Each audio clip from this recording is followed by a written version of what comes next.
बहुत कुछ सोचना होगा इस चुनाव में। जो हालात मुल्क के हैं, जो हालात आपके सूबे के हैं,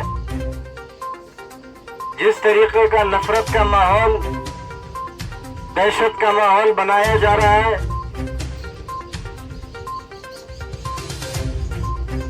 आप उसके कितने खिलाफ हैं, ये चुनाव ये भी तय करेगा। जिस तरीके से भाई को भाई से लड़ाया जा रहा है, जिस तरीके से पुलिस की जातियां मुरादाबाद, सहारनपुर और इलाहाबाद में सामने आई है, वो इंसानियत के चेहरे पर ऐसा बदनुमा दाग है जिसकी तस्वीरें रहती दुनिया तक रहेंगी और लोग बताया करेंगे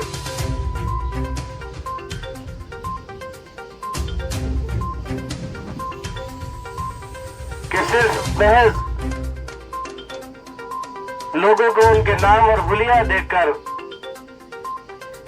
जानवरों से बदतर तरीके से मारा जाने लगा है। सपा नेता आजम खान के विधायक बेटे अब्दुल्ला आजम खान ने आज तहसील बिलासपुर के खजूरिया में सपा प्रत्याशी आसिम राजा के लिए कई नुक्कड़ सभाएं कर घर घर जाकर जनता से वोट मांगे।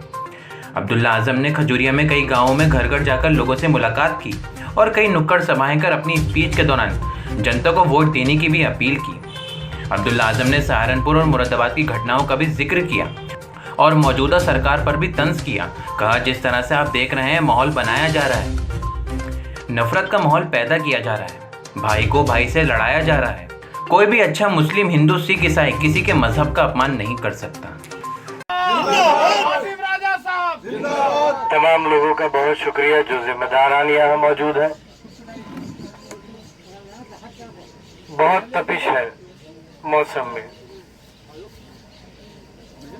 चाहे मौसम की तपिश हो या सियासी तपिश हो।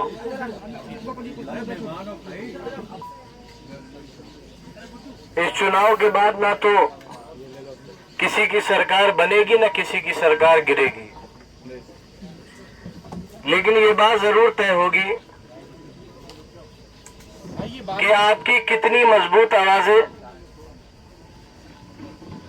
इस प्रदेश की विधानसभा या इस देश की लोकसभा में है। क्या आपकी कोई ऐसी आवाज इस देश की जनता की सबसे बड़ी अदालत में मौजूद है या नहीं है?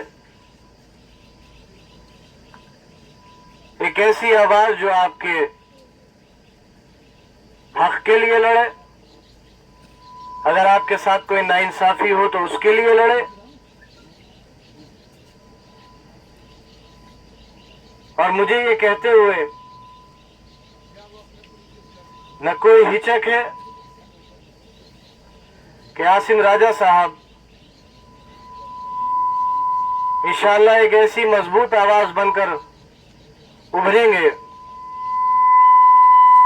जो हमारे लिए होने वाली या हमारे साथ, हमारी आने वाली नस्लों के साथ उनकी जो भी जरूरियात है उनकी आवाज उठाने में इंशाअल्लाह अगर यहां से जीत कर पहुंचते हैं तो कोई कसर बाकी नहीं छोड़ेंगे। बहुत कुछ सोचना होगा इस चुनाव में। जो हालात मुल्क के हैं, जो हालात आपके सूबे के हैं, जिस तरीके का नफरत का माहौल, दहशत का माहौल बनाया जा रहा है, आप उसके कितने खिलाफ हैं, ये चुनाव ये भी तय करेगा। जिस तरीके से भाई को भाई से लड़ाया जा रहा है, जिस तरीके से पुलिस की जातियां मुरादाबाद, सहारनपुर और इलाहाबाद में सामने आई है, वो इंसानियत के चेहरे पर ऐसा बदनुमा दाग है जिसकी तस्वीरें रहती दुनिया तक रहेंगी और लोग बताया करेंगे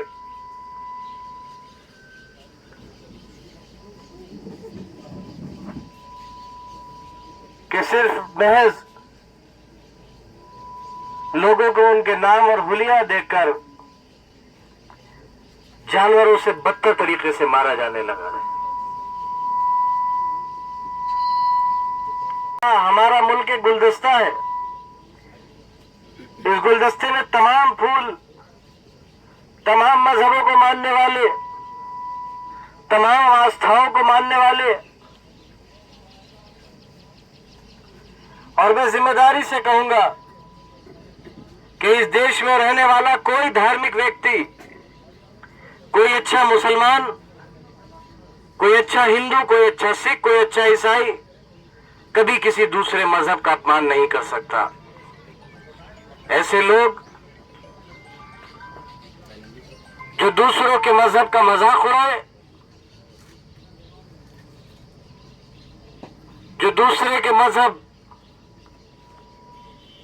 का मखौल बनाए, अपमान करे, वो मेरे आपके नहीं बल्कि उस गुलदस्ते के दुश्मन है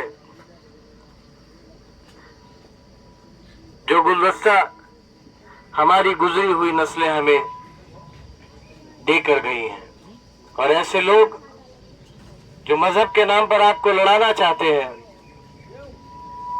उनको हराना है, उस सोच को हराना है। और इंशाअल्लाह उम्मीद है मुझे कि जिस तरीके से आज तक आप सब ने न मेरा न मेरे वालिद का कभी सर नहीं झुकने दिया, इंशाअल्लाह आगे भी कभी नहीं झुकने देंगे। और देखो, एक वो कसक 307 वोटों की बिलासपुर से रह गई। अगर वो 307 वोट की जगह हमारी तरफ से 308 वोट पड़ गए होते तो अमरजीत भाई आज आपके विधायक होते नहीं होते? आपकी एक आवाज विधानसभा में होती। इसलिए कुदरत ने हमें एक और मौका दिया है कि हम अपनी उस जरा सी कमी को पूरा करें। मुझे याद है, राजा साहब को भी याद होगा, जब मेरी और आजम साहब की राजा साहब से बात हुई और ये फैसला हुआ कि आप लोकसभा के उम्मीदवार हैं, तो आपने बड़े भोले अल्फाजों में कहा कि आजम भाई, आप मेरी जिंदगी जानते हो, मेरे पास एक कुर्ते पैजामे और स्कूटी के अलावा कुछ नहीं है। बब्बा ने कहा कि 40 सालों से आप मेरे हो और मैं आपका हूं। आप हिम्मत करो, मालिक ने चाहा, मैं अकेला ही चला था जानिबे मंजिल, मगर लोग साथ आते गए और कारवां क्यों कारवां बनेगा। आप सब साथ दोगे, दुआएं दोगे, वोट दोगे, और मैं आपको ये भरोसा दिलाकर जा रहा हूं कि राजा साहब न कभी आपका सर झुकने देंगे और न कभी हमारा सर झुकने देंगे। बहुत शुक्रिया।